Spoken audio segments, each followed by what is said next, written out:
peut commencer ces instants en priant. On peut se lever ensemble, remercier Dieu. Et puis en même temps, on sait qu'il y a des gens, il y a des frères et sœurs dans l'Église qui souffrent. On peut les porter au trône de la grâce. Dieu agit. Amen. Seigneur, nous voulons te remercier encore pour ta fidélité. Seigneur, merci pour ta bonté, ta grâce. Merci Seigneur parce que tu es le Dieu, Seigneur, qui ne faillit jamais. Et tu es celui, Seigneur, qui, dans toutes ses promesses, Seigneur, dans toutes tes promesses, tu les tiens. Seigneur, et merci parce que tu agis puissamment. Seigneur, merci pour ce que tu as fait dans la vie de cette petite fille, Anna. Seigneur, merci mon Dieu pour ta grâce, Seigneur, que tu lui as témoigné. Seigneur, je te prie encore, Seigneur, pour tous les sujets de prière de l'Église, nos frères et nos sœurs qui passent par des moments de souffrance. Seigneur, que ta main, Seigneur, puisse les toucher. Seigneur, que tu puisses les visiter puissamment. Que leur cœur, Seigneur, soit conforté, réconforté, Seigneur. Que tu puisses toucher leur corps, Seigneur, leur faire du bien, les visiter puissamment par ta main. Et Seigneur, que nous puissions encore témoigner, Seigneur, de la puissance de ton nom, de ta puissance qui agit encore aujourd'hui. Seigneur, je te remets encore ces instants dans ta parole.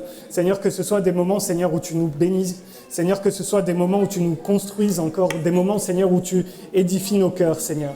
Père éternel, que ton nom soit glorifié, que ton nom soit béni, Seigneur, et à toi soit toute la gloire. Amen. Amen. Amen. Dieu est bon, n'est-ce pas?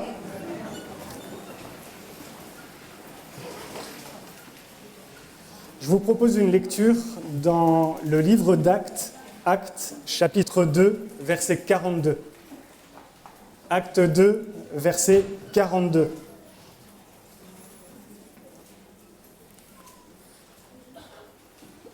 Acte 2, verset 42 nous dit « Ils persévéraient dans l'enseignement des apôtres, dans la communion fraternelle, dans la fraction du pain et dans les prières. » Amen.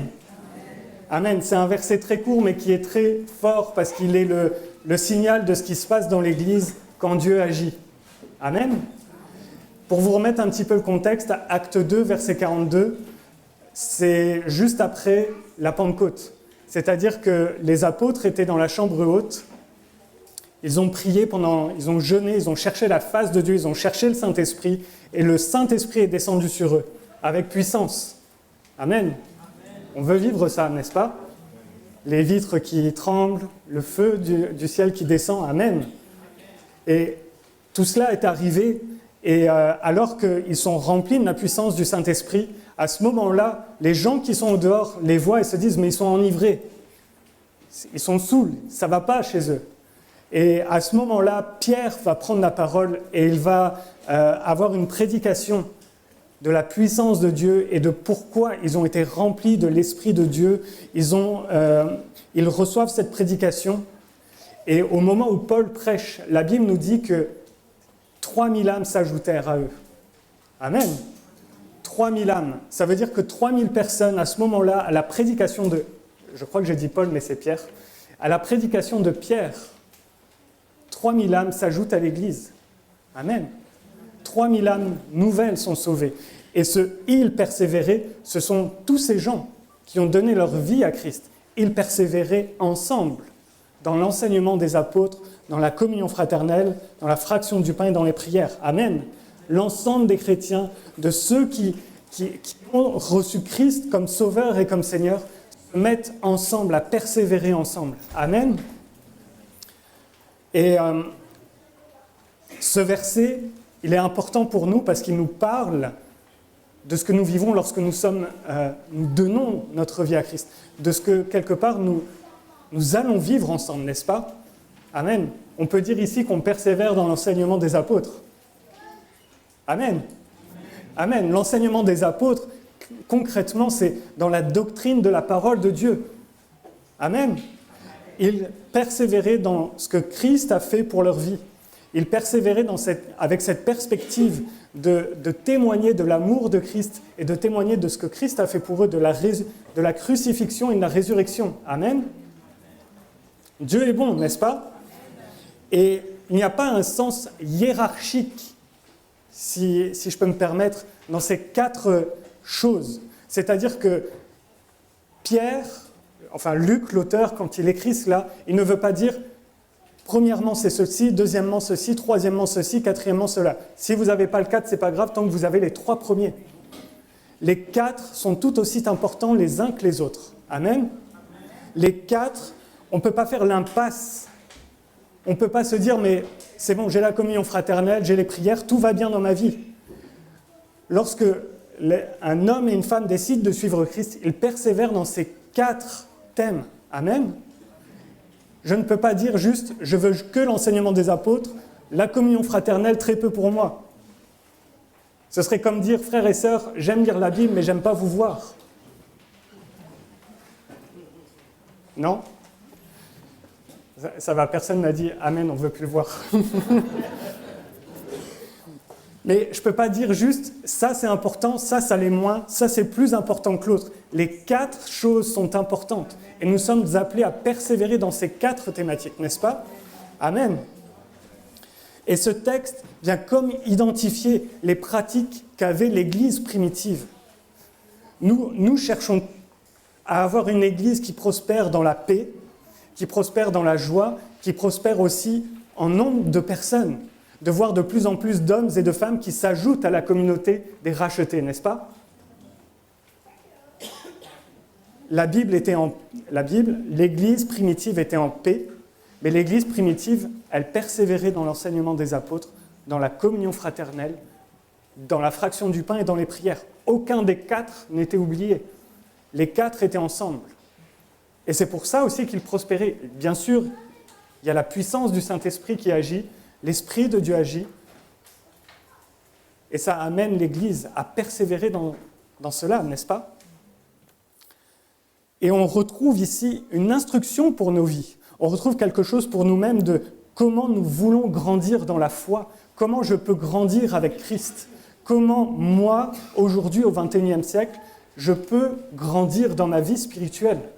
Il y a 4 choses à faire, quelque part, on pourrait dire. Je veux persévérer dans la lecture de la parole, je veux la communion fraternelle, je veux partager la fraction du pain et je veux prier. Amen.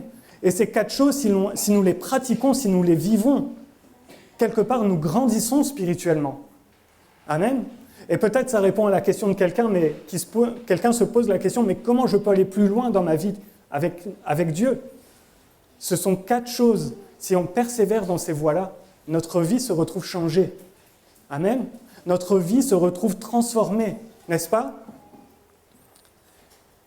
Aucun point n'est facultatif. Ils sont le résultat de ce que l'Esprit de Dieu fait dans nos vies. N'est-ce pas ? Amen.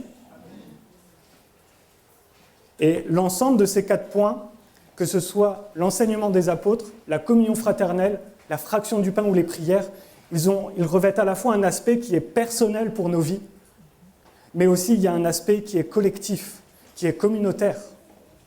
Amen. Lire la Bible, le premier point, c'est l'enseignement des apôtres. Quelque part, on pourrait dire on a besoin d'apprendre, on a besoin de persévérer dans la lecture de la parole. Amen. Mais pas simplement la lecture, mais dans l'étude de la parole de Dieu. Si nous lisons, c'est bien, mais si nous étudions, c'est mieux. N'est-ce pas ? Lire la Bible, c'est important pour nous parce que nous apprenons à connaître qui est Dieu. Amen. Nous apprenons à connaître qui est Dieu et nous lisons la Bible et nous étudions la Bible pour apprendre plus de Dieu, pas pour confirmer nos affirmations. Je ne veux pas lire la Bible pour confirmer que je suis la meilleure personne que vous. Si ma lecture de la Bible cherche à confirmer ce que moi je pense, c'est dommage. Parce que la lecture de la Bible, elle m'amène à connaître plus de Dieu. Amen. Je lis la Bible parce que je veux apprendre plus de lui, parce que je veux apprendre qui il est vraiment. Amen. Lire la Bible, ça peut et ça doit me remettre en question. Amen. Si à la lecture de la Bible, je ne trouve jamais de défaut dans ma vie et que tout est parfait, il faut que je la relise. Amen. La lecture de la Bible ne me rappelle pas que je suis parfait. La lecture de la Bible, elle est là pour me rappeler que mon Dieu est parfait et qu'il a donné sa vie pour moi. Amen. La Bible, quand nous la lisons, mais la Bible, c'est le choix que Dieu a fait pour se révéler à nous. Dieu a choisi de nous donner la Bible pour se révéler et pour nous enseigner. Amen. Sans lire la Bible, je vous pose une question, mais sans lire la Bible, comment pouvez-vous connaître Dieu ? Est-ce que je peux connaître Dieu sans lire la Bible, sans lire quelque part le moyen par lequel il se révèle à nos vies? Est-ce que je peux le connaître véritablement?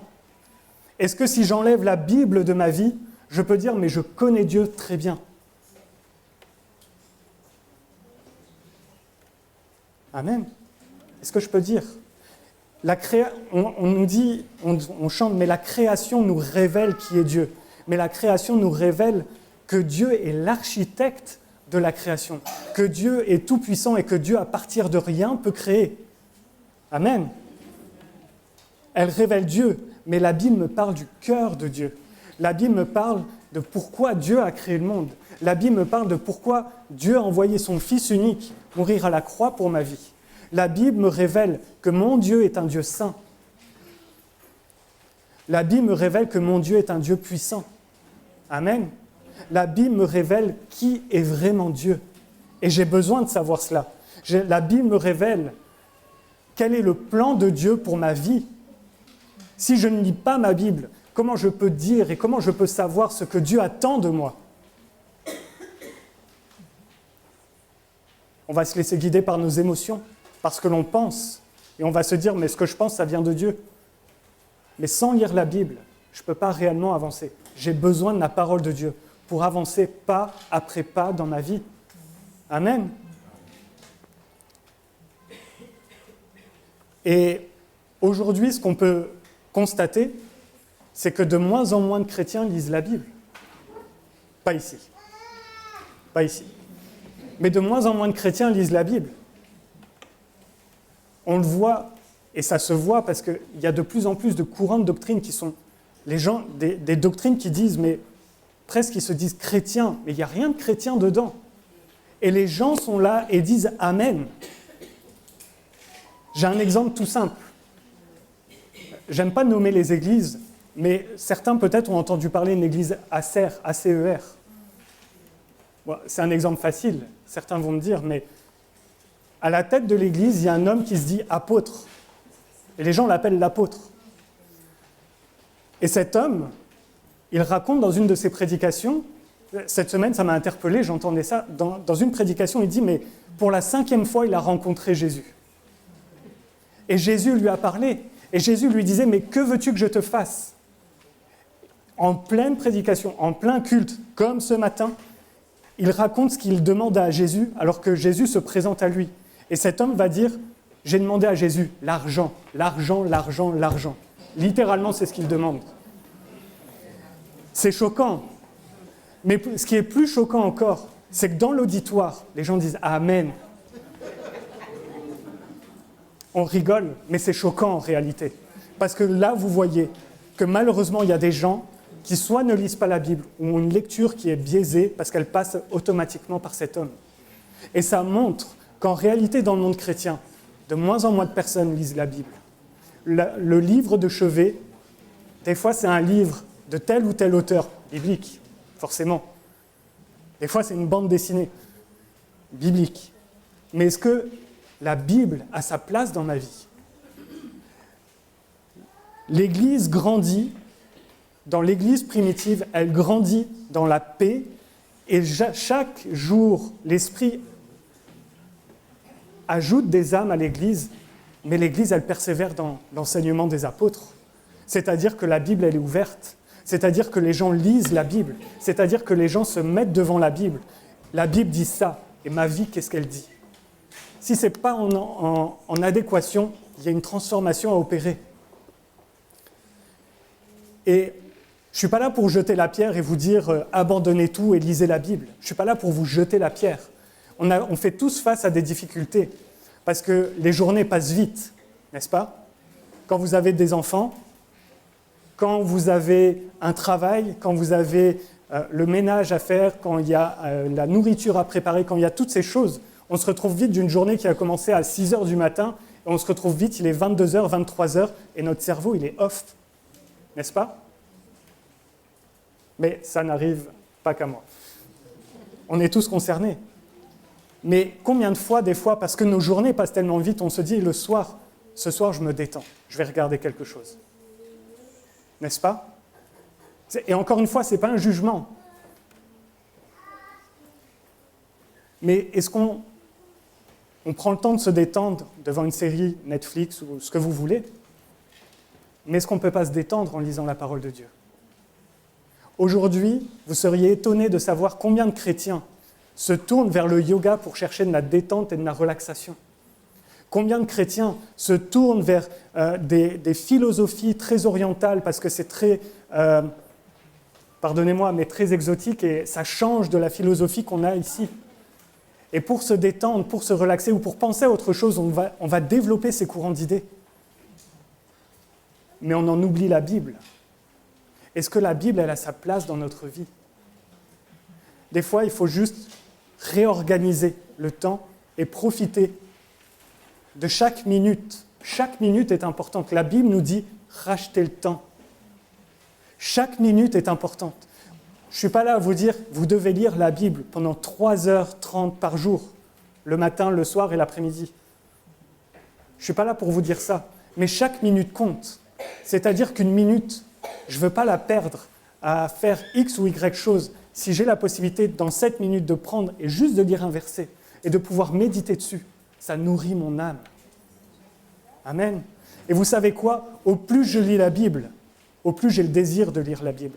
Mais si ma lecture de la Bible, on commence à l'échelonner et à se dire « mais j'ai lu cette semaine, c'est bon ».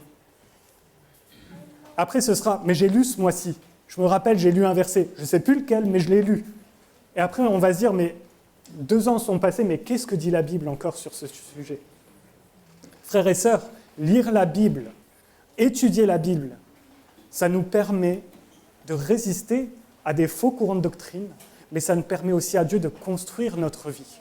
Et on doit pouvoir aller au-delà du temps que nous perdons des fois dans notre vie pour racheter ce temps et le consacrer à Dieu. Votre temps est important. Il y a un véritable, on ne se rend pas compte, mais il y a un véritable marché de l'attention.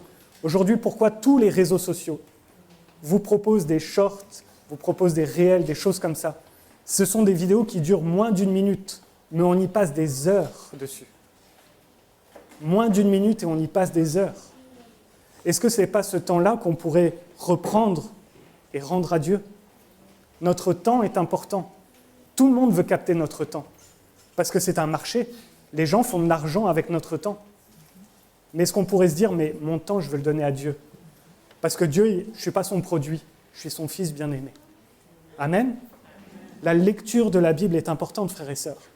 Au-delà de l'humeur. Des fois, on se dit, mais aujourd'hui, je n'ai pas envie. Quand tu n'as pas envie, lis la Bible. Justement, va dans la parole de Dieu et étudie la parole de Dieu. Quand nous lisons la Bible, nous devons quelque part être déterminés à se dire « Mais Seigneur, je veux lire la Bible, pas juste pour être un bon religieux, mais parce que je veux te connaître, parce que je veux connaître ton cœur, je veux connaître qui tu es. » Amen. La lecture de la Bible, elle est importante et nécessaire pour chacun d'entre nous. Il n'y a personne dans ce lieu qui peut dire « Moi, je n'ai pas besoin. Une fois, de temps en temps, ça va. » Personne ne peut le dire. On a tous besoin de lire la parole. Amen. Nous avons tous besoin de lire la parole de Dieu. Et encore une fois, je le disais, il y a nos temps personnels, on a besoin de lire la parole de Dieu, mais Dieu a décidé que dans l'Église, l'enseignement des apôtres était important aussi. L'Église est importante, parce que ce matin, chaque jeudi soir, chaque dimanche matin, la parole de Dieu est ouverte.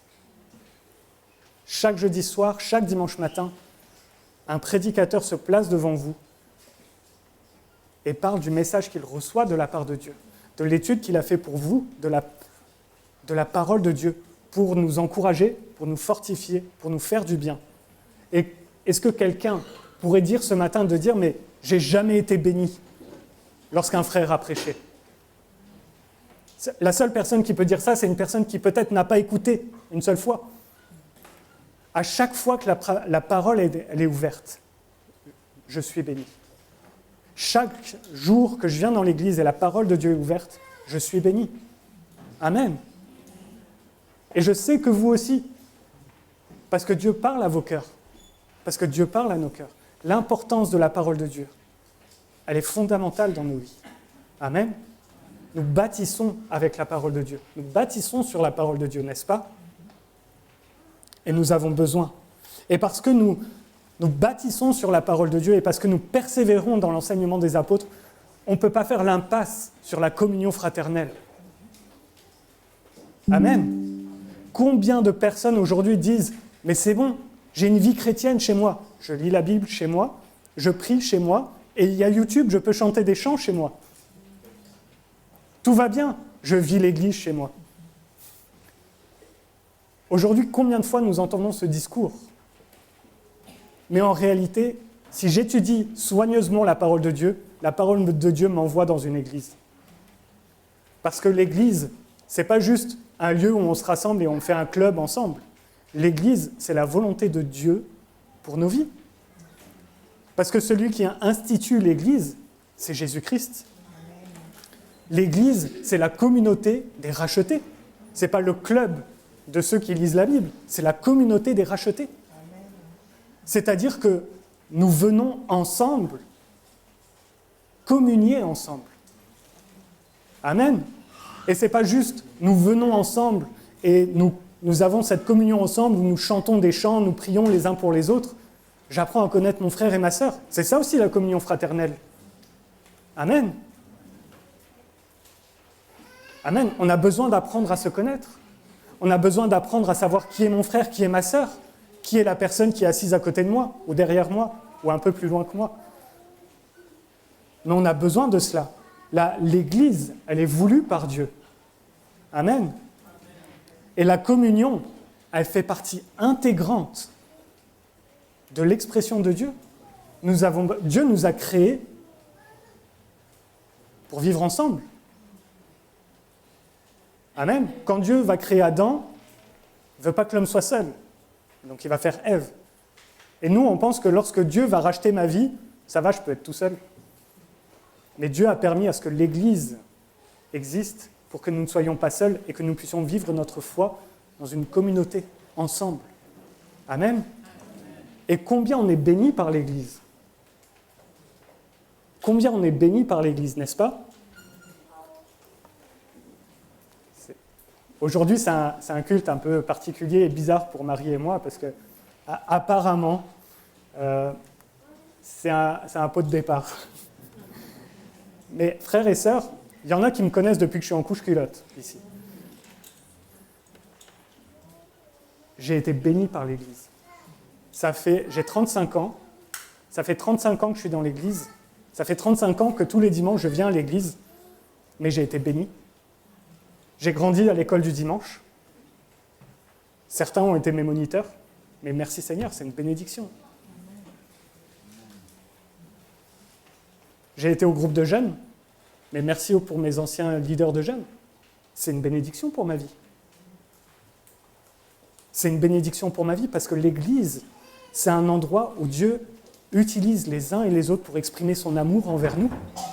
Parce que lorsque Julien fait les chants, Fred fait les chants, d'autres font les chants, lorsqu'il y a les prédicateurs qui sont là et qui commencent à prêcher, c'est pas juste pour dire on fait notre service et puis après on descend, mais c'est parce qu'il y a un amour pour l'Église.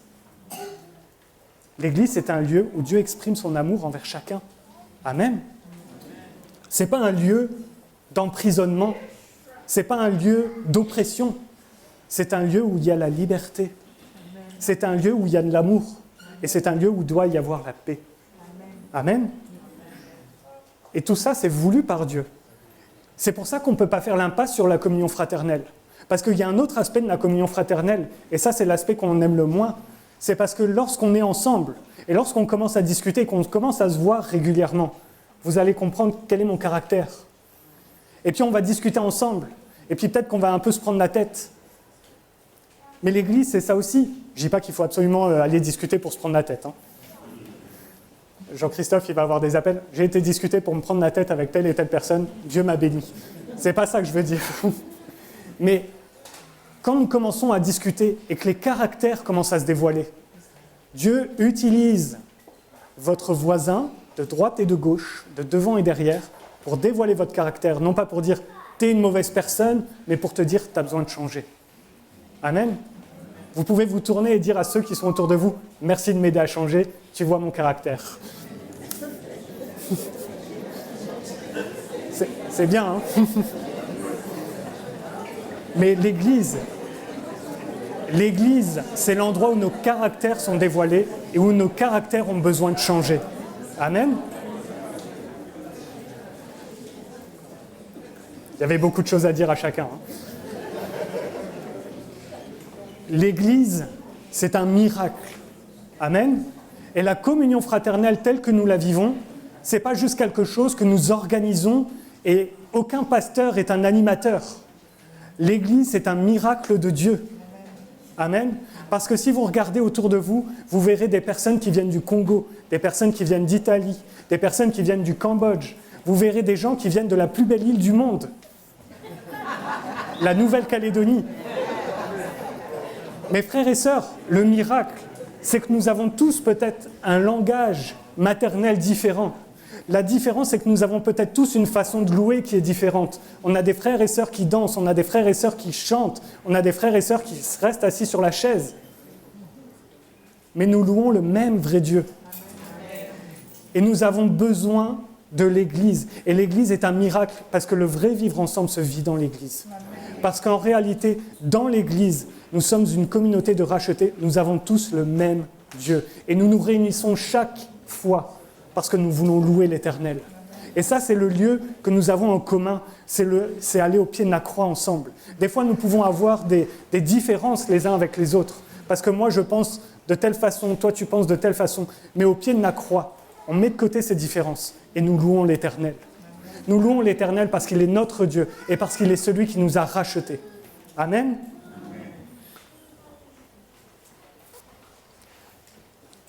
Préserver la communion, ça veut dire prendre soin des uns des autres également. Ça veut dire qu'on est concerné par les autres. Amen. On est concerné par les autres, non pas parce qu'on se sent obligé, mais parce qu'on aime l'autre personne. Amen. Et quand je dis que l'Église est un miracle, c'est parce que dans l'Église, on peut sortir quelque part des choses de ce monde.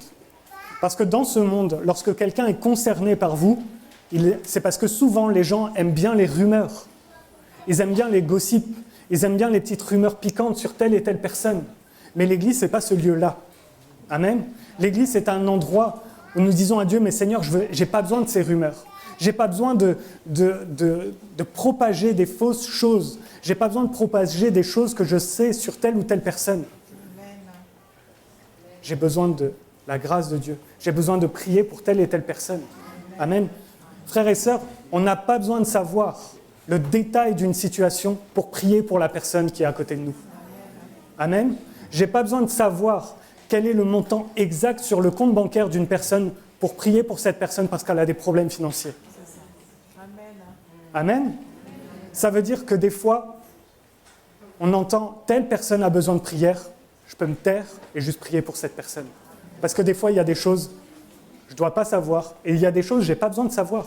Est-ce qu'on est tous prêts à tout entendre? Non. Non, on n'est pas prêt à tout entendre, mais on est prêt à tous prier les uns pour les autres. Amen. Vous savez, à absolument vouloir répandre des rumeurs, on détruit l'Église. À absolument vouloir tout savoir, on détruit l'Église. Mais à prier les uns pour les autres, à intercéder les uns pour les autres, on bâtit la communion fraternelle. Amen. On bâtit cette communion avec amour, n'est-ce pas? La communauté, la communion,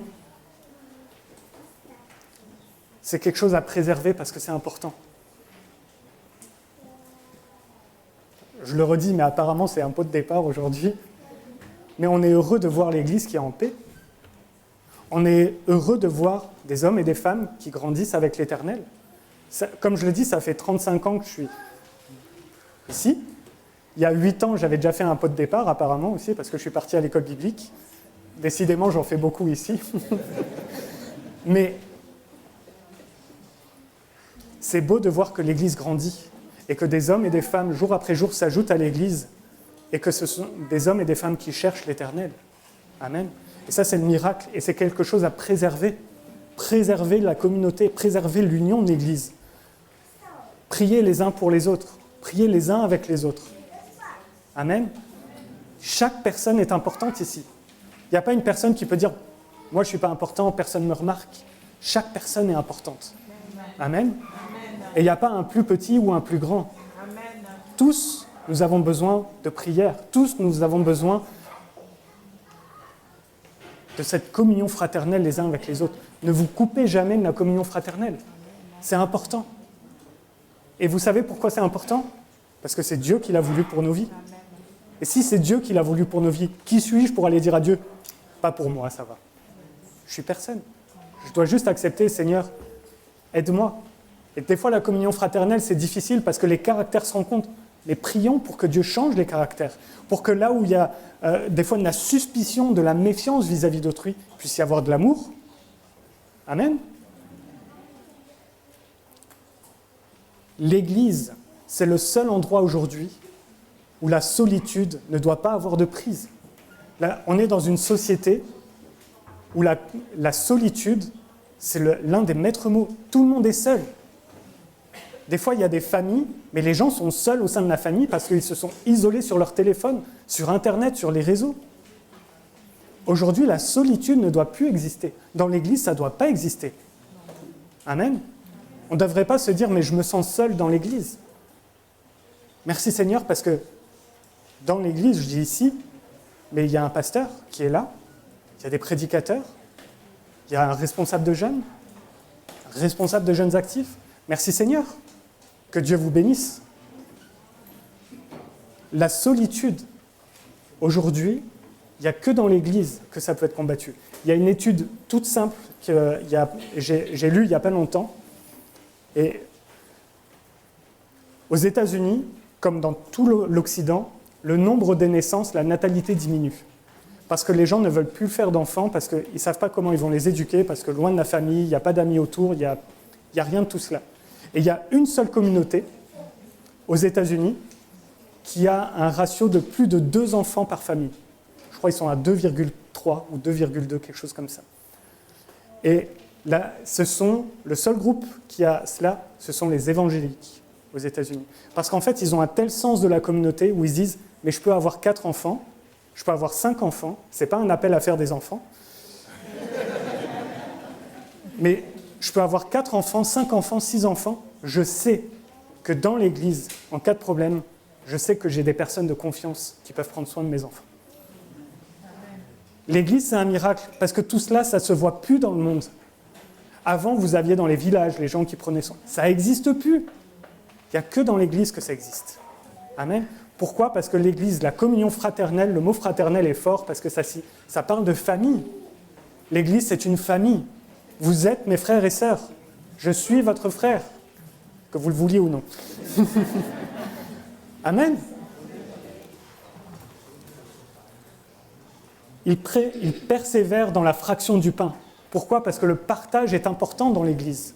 Si une Église qui grandit, c'est une Église qui apprend à partager. Amen. Mais ce n'est pas simplement ça. La fraction du pain ici, elle fait référence aussi à la Sainte Seine.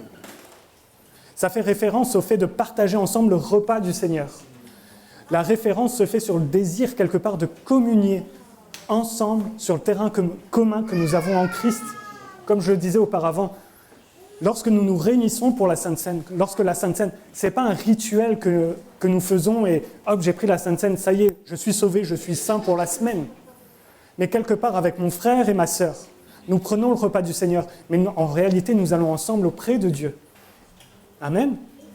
Et nous communions ensemble avec Christ. Amen.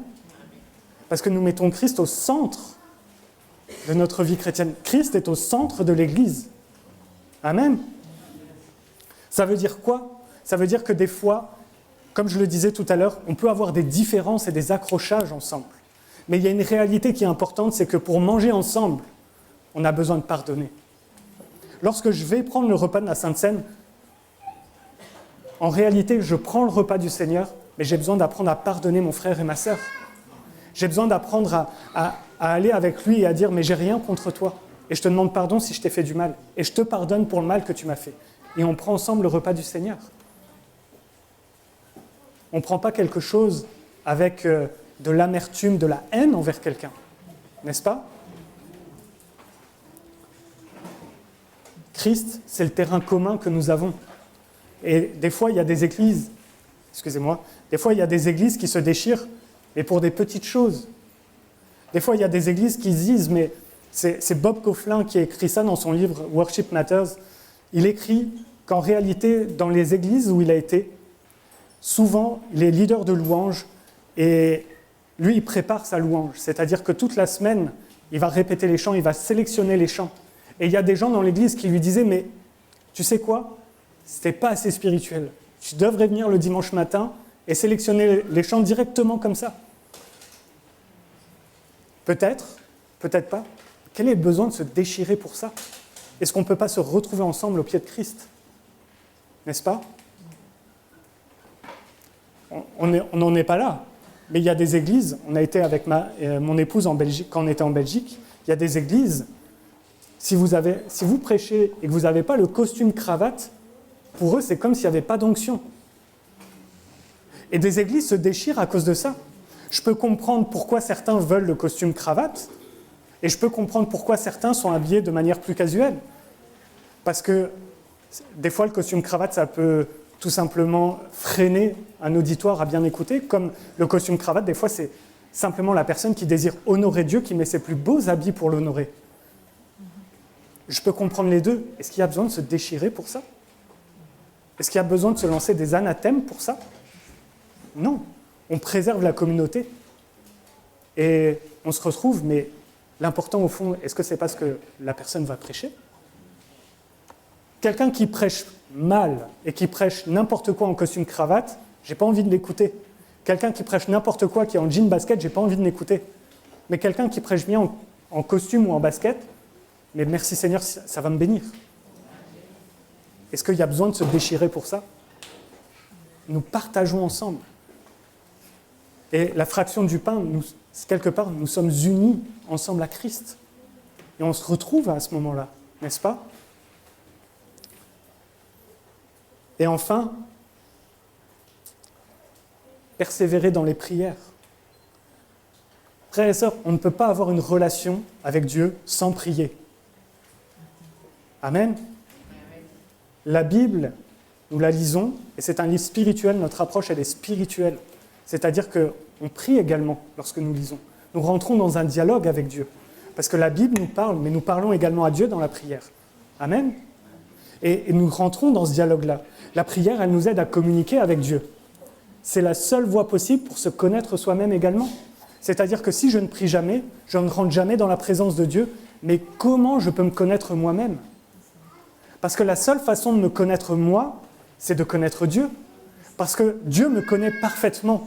Alors j'ai besoin de me rapprocher de lui pour apprendre à me connaître. Parce que des fois, nous vivons avec des illusions de nous-mêmes.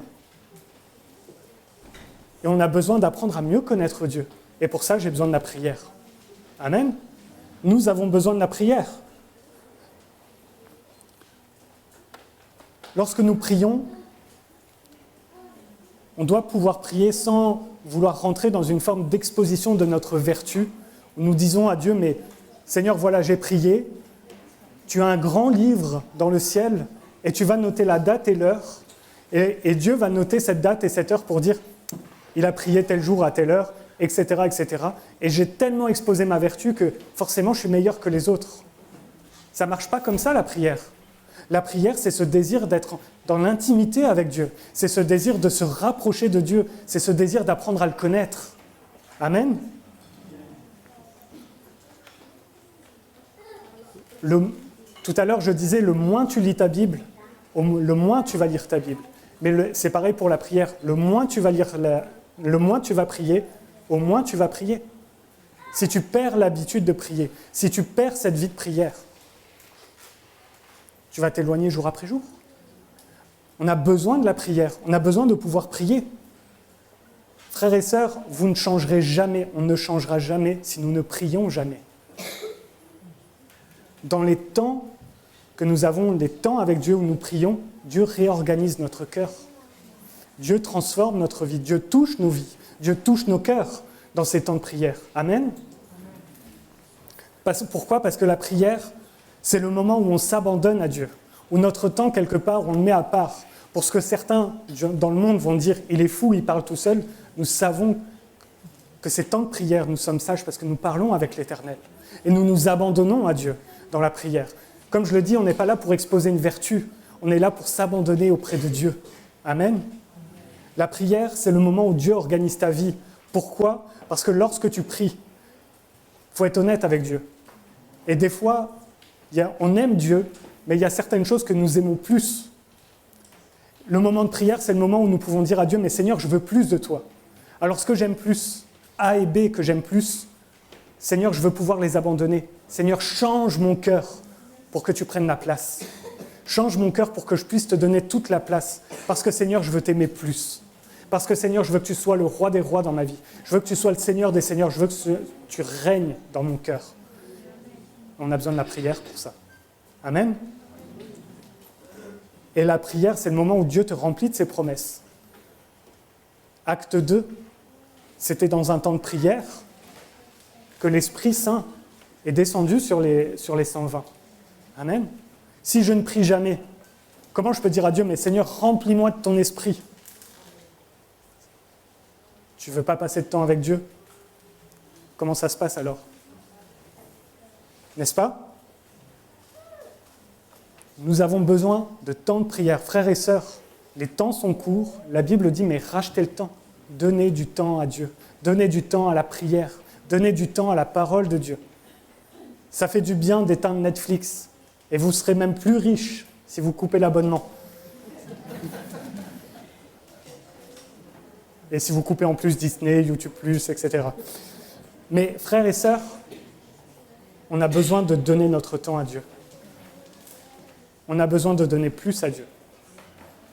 Et si on fait on fait un état des lieux et qu'on est sincère, est-ce qu'il n'y a pas des moments dans notre vie quotidienne où nous pourrions dire « Mais Seigneur, ça, je pourrais l'enlever et te donner ce temps ». Est-ce qu'il n'y a pas des moments où on pourrait dire ça à Dieu ? Si on fait un état des lieux sincère, on pourrait dire « Mais Seigneur, ça, c'est vrai qu'à ce moment-là, je pourrais le prendre pour toi ». N'est-ce pas ?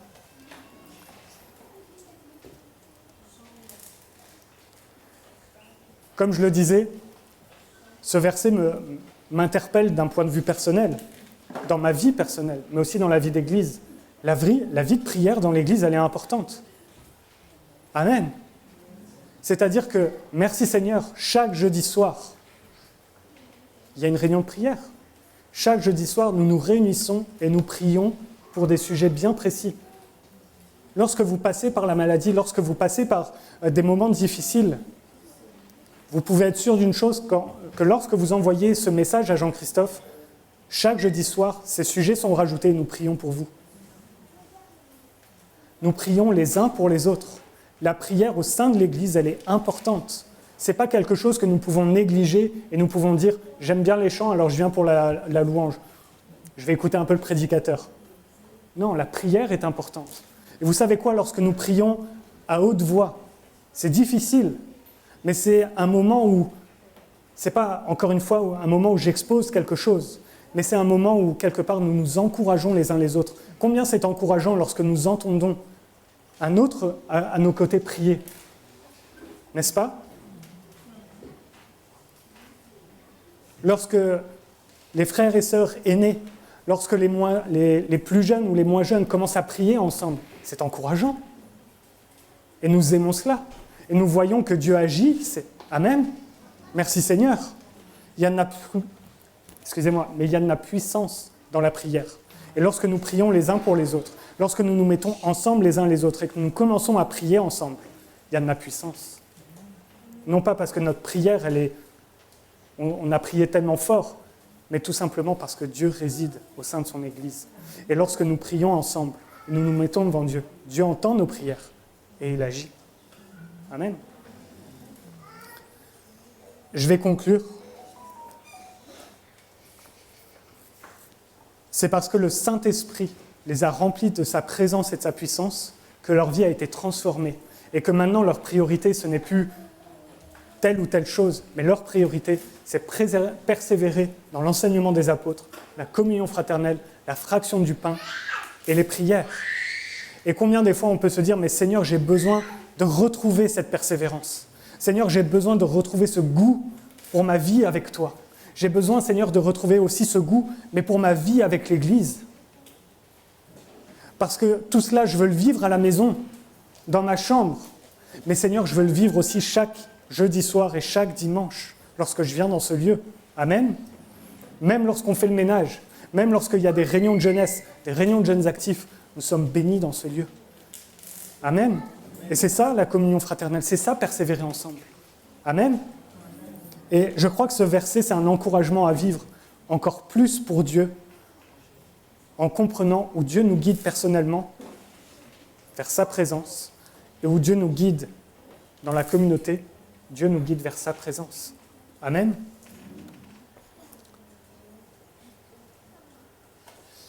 Et peut-être on peut simplement, j'allais dire ce soir, mais ce matin, je sais que j'ai prêché longtemps, mais je vais m'arrêter pour ne pas dire ce soir quand je vais conclure. Mais ce matin, peut-être on peut tout simplement se dire, mais Seigneur, je veux retrouver ce désir. C'est un moment de prière, c'est important. Et ce que je vous dis, ce n'est pas juste ce que je pense, c'est la parole de Dieu. Mais on a besoin de se retrouver dans la prière. Et peut-être ce matin, juste se dire, mais Seigneur, aide-moi à retrouver ce désir pour ta maison. Aide-moi à retrouver ce feu qui me dévore pour ta présence. Seigneur, je ne veux plus laisser de côté ta parole. Seigneur, je préfère me couper de tel et tel ami. Je préfère me couper de telle et telle chose, de mon téléphone, de ma télé, de ci, de ça.